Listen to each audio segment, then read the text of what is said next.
Friends, welcome back. तो friends, क्या करने आए हैं? देखने सेकंड पार्ट वीडियो है major Gaurav Arya explains permanent solution of India's China problem. तो फ्रेंड्स, अगर फर्स्ट पार्ट नहीं देखा तो उसका लिंक यहाँ पे लगा दूंगी। बहुत ही अच्छा बता रहे हैं और होपफुली एज इंडियंस अगर हम सब इसको इम्प्लीमेंट करें तो काफी हद तक हमारी प्रॉब्लम सॉल्व हमारी तरफ से होगी और बाकी जो सोल्यूशंस हैं और देखते हैं ये हमारे साथ क्या शेयर कर रहे हैं। तो वीडियो शुरू करते हैं, पर वीडियो शुरू करने से पहले अगर आप चैनल पर नए हो और आपने अभी तक सब्सक्राइब नहीं किया है तो जल्दी से पहले सब्सक्राइब के बटन और बेल आइकन को क्लिक कर लो ताकि आपको हमारे सारे न्यू वीडियोस के नोटिफिकेशन मिल जाए जैसे हम अपलोड करें। अगर आपको वीडियो पसंद आता है प्लीज लाइक एंड शेयर। और हमारा दूसरा चैनल, ट्विटर, इंस्टाग्राम अकाउंट, सबके डिटेल्स है डिस्क्रिप्शन बॉक्स में, तो उनको भी सब्सक्राइब और फॉलो कर लेना। चलिए शुरू करते हैं। आपने चाइना को पूरी तरीके से इग्नोर कर दिया। 17 कोर एक है पानागढ़ में और 17 कोर के अलावा आपका कोई कोर नहीं है और 17 कोर को भी fully effective as a strike corps functional होने में कुछ साल हैं, समय लगेगा। सरकार है कर रही है लेकिन समय लगता है हर चीज में, इस पर भी समय लगेगा। सोचिए आप कैसे होगा, किस तरीके से होगा ये। हमें सबसे बड़ी चीज है कि चीन के अंदर इतने हांगकांग पैदा कर दो। जब मैं हांगकांग कहता हूं, हांगकांग से मेरा मतलब क्या है? हांगकांग से मेरा मतलब यह है कि वहां पे फसाद चल रहे हैं। जैसे आपके यहां होता है ना शाहीन बाग, अचानक होता है शाहीन बाग और खत्म हो जाता है। अचानक फार्मर्स प्रोटेस्ट में है, जो कि ठीक है, फार्मर्स प्रोटेस्ट को फिर कह रहा हूं ऑन रिकॉर्ड, फार्मर्स का पूरा हक है, हमारे भाई हैं, वो प्रोटेस्ट करें, सरकार को उनकी सुननी भी चाहिए। लेकिन ये खालिस्तानी बीच में आ जाते हैं ना, जो ट्रैक्टर लेके तलवार लेके चढ़ जाएंगे लाल किले पे तिरंगा, ये ड्रामा कहां से होता है? और अचानक साहब, अचानक 26 जनवरी की रात को सारे के सारे खालिस्तानी गायब। अब दिख रहा है आपको खालिस्तानी यहां पे? अब सुनाई दे रहे हैं आपको जैजी बी के गाने चलते हुए ट्रैक्टरों से? कहां गए वो गाने जैजी बी के? तो ये होता है जब बाहरी ताकतें आती हैं और आपके देश को अंदर से इतना कमजोर कर देती हैं कि आप फिर बाहर, आप चाइना के साथ आपको डील करना है, इंडिया के अंदर थोड़ा डील करना है। आपको तो अफ्रीका में डील करना है चाइना के साथ, आपको यूरोप में लड़ाई लड़नी है चाइना के साथ। चाइना का जो इंफ्लुएंस आपको काउंटर करना है, आपको सेंट्रल एशिया में काउंटर करना है, आपको अफगानिस्तान में काउंटर करना है। पर कैसे करेंगे साहब? आपको तो कश्मीर से फुर्सत नहीं है, आपको लाइन ऑफ कंट्रोल से फुर्सत नहीं है, लाइन ऑफ एक्चुअल कंट्रोल से फुर्सत नहीं है। और सबसे बड़ी चीज, इंडिया में कितने स्टेट्स हैं जरा ये नोट करिए, खुद नोट करिए कितने स्टेट्स हैं इंडिया में, और फिर नोट करिए कि कब कब चुनाव होते हैं और उनको डिवाइड करिए। Number of states and number of years, कि एक स्टेट गवर्नमेंट कितने साल के लिए चलती है, उनको डिवाइड करिए। आपको ये पता लगेगा कि हर 2.5-3 महीने में भारत में चुनाव होते हैं। वही ना, एक ही बार के सब खत्म हो जाना चाहिए। ये मुल्क कैसे सुपर पावर बनेगा अगर हर 2.5-3 महीने में यहां पे चुनाव हो रहा है? यहां पे 24 घंटे एक मेले की तरह चुनाव ही होते रहते हैं यहां पे।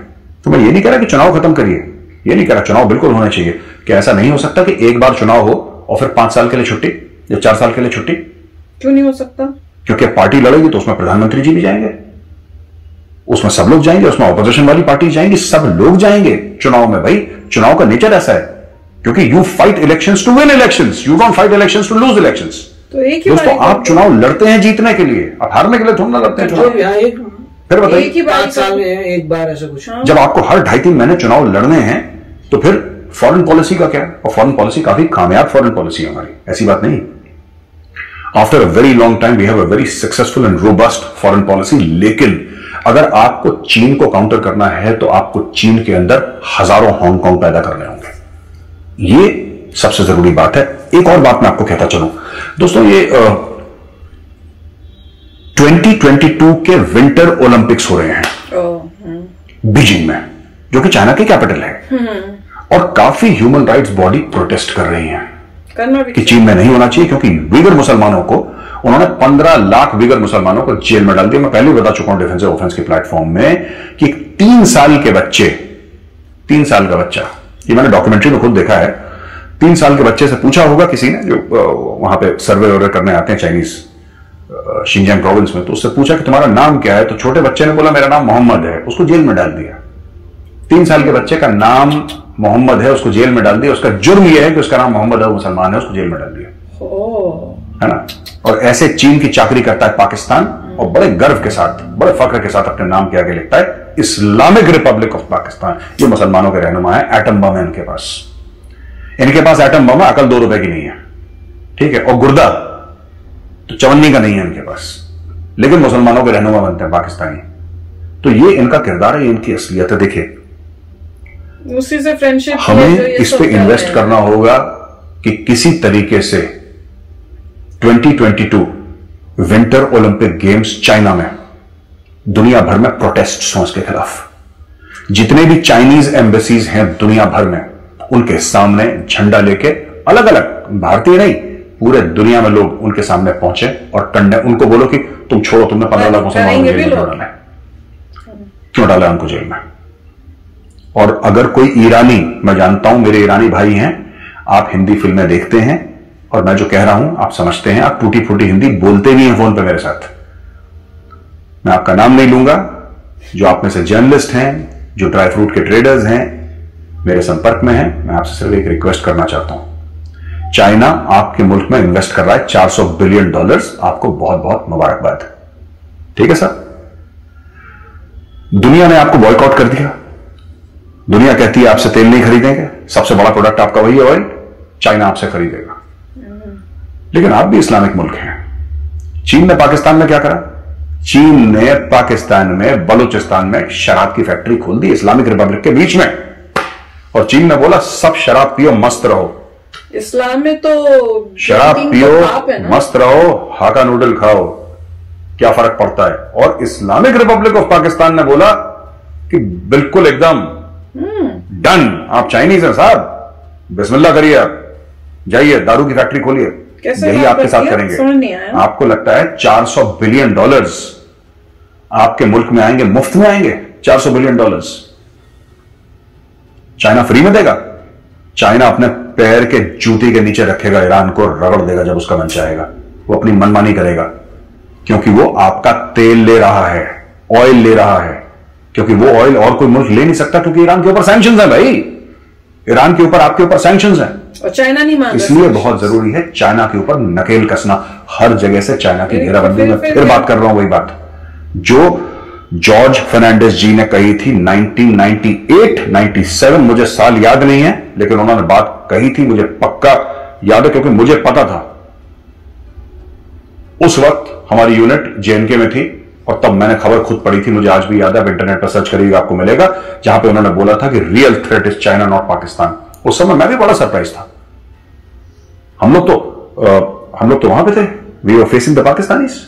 हमने बोला साहब ये डिफेंस मिनिस्टर साहब ये क्या बोल रहे हैं।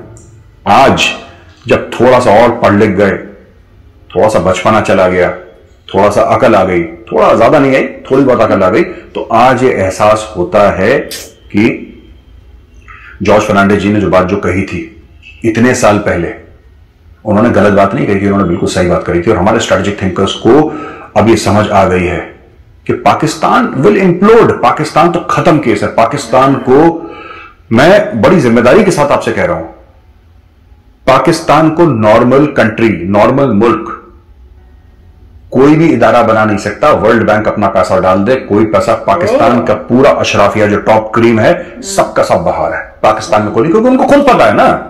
आप बताइए, मोहिद यूसुफ है, अपने आप को जो पाकिस्तान का एनएसए कहता है, मोहिद यूसुफ, वो खुद पाकिस्तानी नहीं है। एनएसए बोलता है अपने आप को कि मैं नेशनल सिक्योरिटी एडवाइजर हूं, adviser to prime minister of Pakistan हूं, वो खुद अमेरिकन सिटीजन है। इनके आधे कैबिनेट वालों के पास तो साहब बाहर के पासपोर्ट हैं, इनके डुअल पासपोर्ट सिस्टम है पाकिस्तान में। और मोहित यूसुफ ने तो डुअल पासपोर्ट की भी शर्म नहीं करी, उसने बोला डायरेक्ट अमेरिकन ही इंपोर्ट करके लगा दो यहां पे। तो ये चल रहा है वहां पे, क्योंकि वहां पे जो लीडर्स हैं, ये बहुत जरूरी बात है, मैं रेटोरिकली आपको नहीं बोल रहा हूं, बहुत जरूरी है बात आपको समझनी कि वहां पे जो टॉप क्रीम है पाकिस्तान का, जो पाकिस्तान को रन कर रहा है, वो खुद पाकिस्तान पे विश्वास नहीं करता। वहां पे जो टॉप लोग हैं वो खुद पाकिस्तान पे भरोसा नहीं करते, उनको पता है ट्रस्ट पाकिस्तान, कहीं और सेटल, वो पाकिस्तान को ट्रस्ट नहीं करते। इसीलिए सबके बच्चे बाहर, सबके असासे बाहर, सबका कि जब निकलना हो, जो सबका पैसा, सबके bank balance, everything outside Pakistan, सब कुछ बाहर है। तो पाकिस्तान से इतना हमें सोचने की जरूरत नहीं है कि पाकिस्तान के लिए हम कुछ ज्यादा प्लान करें, लेकिन जो हमारी 3 स्ट्राइक कोर है फेसिंग पाकिस्तान, हमें यह सोचना पड़ेगा कि we should have 5 strike corps facing China. और सिर्फ मिलिट्री नहीं, diplomatically, economically, socially, in every sphere you have to get down and counter China. Quad एक शुरुआत है, लेकिन क्वाड एक मिलीजुली सरकार है 4-5 लोगों की, बहुत इफेक्टिव है वो। मिलीजुली सरकार इसलिए कह रहा हूं क्योंकि मैं एक मुहावरतन बात कह रहा हूं, आपको मुहावरे के तौर पर समझाने की कोशिश कर रहा हूं। क्वाड जो है it's a very good thing, लेकिन इंडिया को अपने हिसाब से भी चाइना को काउंटर करना जरूरी है। चाइना को कभी रहम नहीं आएगा किसी, it's like a flesh eating monster. मैं चाइना कई बार जा चुका हूं, I have been to China many times, और चाइनीज लोग बड़े अच्छे हैं, मेरे दोस्त भी हैं चाइनीज लोग बड़े अच्छे हैं, लेकिन जो चाइनीज गवर्नमेंट है वो बहुत जालिम है, बहुत जालिम है। मैं आपको छोटा सा एग्जांपल दूंगा, एक उदाहरण देता हूं आपको, जाना कभी आपके रोंगटे खड़े हो जाएंगे। ये वो सरकार है जब इनका सिंगल चाइल्ड पॉलिसी थी कि एक कपल का एक ही बच्चा होगा, इन्होंने अगर कोई महिला गर्भवती हो जाती थी, प्रेग्नेंट हो जाती थी, तो उसको चाइनीज पुलिस जबरदस्ती पकड़ के ले जाती थी अस्पताल और उसका अबॉर्शन करवा देती थी, चाहे उसमें मां मर जाए, बच्चा मर जाए। बच्चा तो मर ही जाता, खैर उसमें मां मर जाए को कोई फर्क नहीं पड़ता, एक बार हो गया हुक्म, एक ही बच्चा होगा, एक ही बच्चा होगा। इतने जालिम लोग हैं। आप ऐसी जालिम हुकूमत के साथ डील कर रहे हैं, कैसे डील करना है या चीन के भोंपू जो हर समय ये कहते हैं कि चीन की ना बहुत बड़ी प्रोपेगेंडा आर्मी है, चीन का ना साइबर सेल इतना तगड़ा है, साइबर फोर्स चीन की इतनी तगड़ी है कि तुम देखना तुम कभी मैच नहीं कर सकते। क्यों नहीं मैच कर सकते यार? आईटी इंडस्ट्री हम ओन करते हैं पूरी दुनिया की, पूरी दुनिया की। नाम लेना जरा एक चाइनीज सीईओ का, किसी बड़ी आईटी कंपनी का, ठीक है, अरे इतने होगा कोई एक आता, पर ज्यादातर कौन है हिंदुस्तान आईटी की फील्ड में, साइबर की फील्ड में we are the best of the best. क्यों नहीं कर क्या पॉपुलेशन है चाइना की? 1.5 बिलियन, हमारी कितनी? 1.3 बिलियन। कितने का? 20 करोड़ का फर्क है, मोटा मोटा नहीं है, it's not so big deal. ऐसा कोई चीन का नहीं, बस चीन का ये है कि फोकस चाइना का क्लियर है, चीन को पता है चीन क्या कर रहा है। हम लोग कभी यहां चले जाते हैं, कभी वहां चले जाते हैं, हम लोग अपना फोकस रखें, क्या क्या प्रॉब्लम है चाइना। तो ये सब चीजें कि चाइना आएगा, चाइना खाएगा, ये करेगा, ये सब र्यूमर ना फैलाएं, ठीक है। मनोबल हमारा सॉलिड है, मोरल हमारा सॉलिड है, किसी का बाप यहां पे चीनी जो है ना को कुछ नहीं कर सकता। सबक हमने सिखा दिया चाइना को, लेकिन मैं आज फिर आपसे कह रहा हूं चीन अगले साल दोबारा आएगा, चीन दोबारा आएगा और चीन आता रहेगा जब तक आप चीन के अंदर इतनी समस्याएं, मेनलैंड चाइना के अंदर इतनी समस्याएं पैदा ना कर दें कि चाइना इधर देखना बंद कर दे भारत की ओर, बस अंदर ही देखता रहे। कभी बोले इस प्रोविंस में आग लग गई, कभी यहां पे ये प्रो डेमोक्रेसी मूवमेंट चल गई, यहां पे ये हो गया। इसके साथ ही चाइनीज आर्मी जूझती रहे। जब अपने अंदरूनी मसलों के साथ चाइनीज आर्मी जूझती रहेगी तो भारत की ओर नहीं देखेगी। फिर वो भूल जाएंगे कि गलवान कहां पे है और दौलत बेग ओल्डी कहां पे और देपसान कहां पे, फिर वो भूल जाएंगे। तो ये समस्या खड़ी करनी पड़ेगी चीन के अंदर। तो फ्रेंड्स, सोचने वाली तो बात है ही, एंड आई होप कि खाली इंडिया ही क्यों, यूएसए को भी इस बारे में सोचना है। आई एम श्योर सोच रहे होंगे, वो भी कोई ऐसा दिमाग लगा के कुछ खुराफाती सोच के करके होंगे कि जिस तरह जिससे जो है चाइना के अंदर भी डिस्टर्बेंसेस हो। आई जस्ट होप, क्योंकि मुझे तो ये लगता है, क्योंकि वो मेन जो है उनके लिए प्रॉब्लम अब चाइना है, यूएसए के लिए भी। तो अब यूएसए को भी सोचना चाहिए, वो हर चीज में जब भी करते हैं कुछ छुपा छुप के कुछ ना कुछ तो करते ही अंदर, जो चीज जिस कंट्री के साथ उनकी दुश्मनी होती है। तो अब देखेंगे, टाइम बताएगा कि इस मामले में यूएसए क्या करता है। और इंडिया तो डेफिनेटली इंडिया को भी करना चाहिए, क्योंकि जैसे हमारे यहाँ इतना अनरेस्ट होता है, और कोई बड़ी बात नहीं है जो अनरेस्ट होते हैं, कई बार पता चलता है हमें, कई बार नहीं पता चलता। ये बाहर से जो लोग आते हैं वो क्रिएट करते हैं। जैसे इन्होंने एग्जाम्पल्स भी दिए थे कि फार्मर प्रोटेस्ट के टाइम भी हमने ये देखा, तो वो सब उससे हमें भी क्लियर होता है कि बाहर की लोगों का हाथ होता है इसके अंदर। तो वैसे ही फिर इंडिया को भी वही करना चाहिए, जैसे कहते हैं ना जैसे को तैसा, तो वो करने की हमें भी वो करना चाहिए कि आप वहां पे भी उनके अनरेस्ट करो। पर मेरे को वो सुन के बहुत ही मतलब हैरानी हो रही थी कि इतना मतलब आप डर डर के जी रहे हो चाइना में, जो वहां पे चाइनीज लोग हैं, वो सोचो उनके अंदर कितना डर खौफ होगा कि आप कुछ गलत कर दो तो इमीडिएटली आपको आके मिलिट्री ले जाएगी। अब जैसे कह रहे हैं जब 1 चाइल्ड पॉलिसी थी, अगर कोई प्रेग्नेंट हो गया और उसके एक मेडिकल कंडीशन है, मां की कंडीशंस, और उसको आप पता है कि अब वो ऑपरेट नहीं किया जा सकता, उसको मेडिकल कंडीशन से डेथ हो से, वो कह रहे हैं वो कोई परवाह नहीं करते, वो अबॉर्शन कर देंगे, चाहे आप मरो ना मरो, उनको कोई लेना देना नहीं, क्योंकि ये लॉ है जी, एक ही करना है। तो इस टाइप की जगह पे कौन रहना चाहेगा? तो अगर उनको टेस्ट मिल जाए डेमोक्रेसी क्या होती है एक बारी, जैसे कहते हैं ना अगर शेर के मुंह में वो खून लग जाए, तो वैसे किसी को भी अगर पता चले डेमोक्रेसी होती क्या, वो पता हो, कोई भी इस चीज को नहीं स्वीकार करेगा कि भाई मैं ऐसी तरह से रहूं। तो जैसे हांगकांग है, वो कह रहे हैं कि भाई हमें डेमोक्रेसी उन्होंने टेस्ट की हुई है, उनको नहीं, वो बोल रहे हैं। तो चाइना में भी कुछ ऐसा होना चाहिए जैसे उनके पब्लिक जो है उनको अवेयरनेस आए कि ये जिंदगी कोई जिंदगी नहीं है, डेमोक्रेसी होनी चाहिए, हमारी आवाज सुननी चाहिए। तो अब देखो कभी वो पॉसिबल है तो मुश्किल। उन्होंने इतना टाइट गवर्नेंस किया हुआ है, मिलिट्री का पावर इतना है, उन्होंने पता शुरू से ही किया हुआ है। तो देखो कैसे होगा, टफ बात है पर कुछ भी हो सकता है। राइट, मतलब मैं तो नेगेटिवली नहीं देखता, मतलब मैं नहीं चाहूंगा कि किसी कंट्री में बखेड़े क्रिएट किए जाएं। अब चाइना जो है मतलब जानबूझ के कुछ क्रिएट किया जाए, क्यों? चाइना की इकोनॉमी इंडिया से 4 गुना ज्यादा है, राइट। उन्होंने ऐसा तो नहीं है कि हमारी कंट्री में बखेड़े क्रिएट किए हैं अपने ग्रोथ के लिए। किसी को आफ्टर ऑल ट्रेड इंक्रीज करना पड़ेगा, उनकी फैक्ट्रीज को आगे आना पड़ेगा, उनको खुद की मेहनत करनी पड़ेगी, उनको इकोनॉमी तेज करनी पड़ेगी। वो सब चीजें दूसरी कंट्री में पंगे करके नहीं होती, खुद मेहनत करके होती हैं। तो चाइना ने मेहनत की है, उनकी पॉलिसी ऐसी थी जो आउटसाइड मैन्युफैक्चरिंग को प्रमोट करती थी। एक समय में इंडिया कहता था नहीं बाहर से कोई नहीं आएगा, उस वक्त चाइना का आओ आओ बाहर से आओ, यहाँ पे बनाओ फैक्ट्रीज, यहाँ पे हमारी लेबर लगेगी, हम सीखेंगे, हम आगे बढ़ेंगे। उस वक्त इंडिया कह रहा था नहीं नहीं नहीं नहीं, हमारी कंट्री में नहीं आएंगे लोग। चाइना ने बहुत शुरू से वो काम चालू कर दिया था, सारी पूरे वर्ल्ड की मैन्युफैक्चरिंग वहां चली गई, वो लोग ऊपर उठ गए उनके। मैं इस चीज को इस तरह से देखता हूं कि हम जो है, हम क्या कर सकते हैं? हम जो है चाइना का सामान नहीं खरीद सकते, दैट इज फाइन। हम प्रमोट कर सकते हैं डेमोक्रेसी को, उनको बता सकते हैं डेमोक्रेसी अच्छी चीज है, आपको अडॉप्ट करनी चाहिए। अगर उनकी कंट्री मुस्लिम्स पे बुरा व्यवहार करी तो उसके लिए बोल सकते हैं किसी भी ह्यूमन बीइंग पे बुरा व्यवहार गलत है, बस इतना ही कर सकते हैं। उसके बाद आपको खुद ही मेहनत करनी है आगे बढ़ने के लिए। अगर हर कंट्री ये सोच ले कि हम क्या किसी और कंट्री पे बुरा कर सकते हैं, तो फिर हम पाकिस्तान से डिफरेंट कैसे हुए, राइट? जो पाकिस्तान करता है उससे डिफरेंट नहीं हुए। तो हमारी तो पॉजिटिव कंट्री है। मेरा बिलीफ ये है कि इंडिया को मेहनत करना है, जो चीज हमारे हाथ में है उन पे करना है, और पूरे वर्ल्ड में डेमोक्रेसी प्रमोट करनी है। अगर कोई ऐसा हो कि उनको प्रमोट करें, भाई डेमोक्रेसी अच्छी चीज है, आपके पास जो डेमोक्रेसी आनी चाहिए लोगों को करें, और जो वहां मुस्लिम्स के लिए अगेंस्ट हो रहा है वो भी गलत है। किसी भी ह्यूमन बीइंग के साथ जिस तरीके से वहां ट्रीट हो रहा है वो गलत है।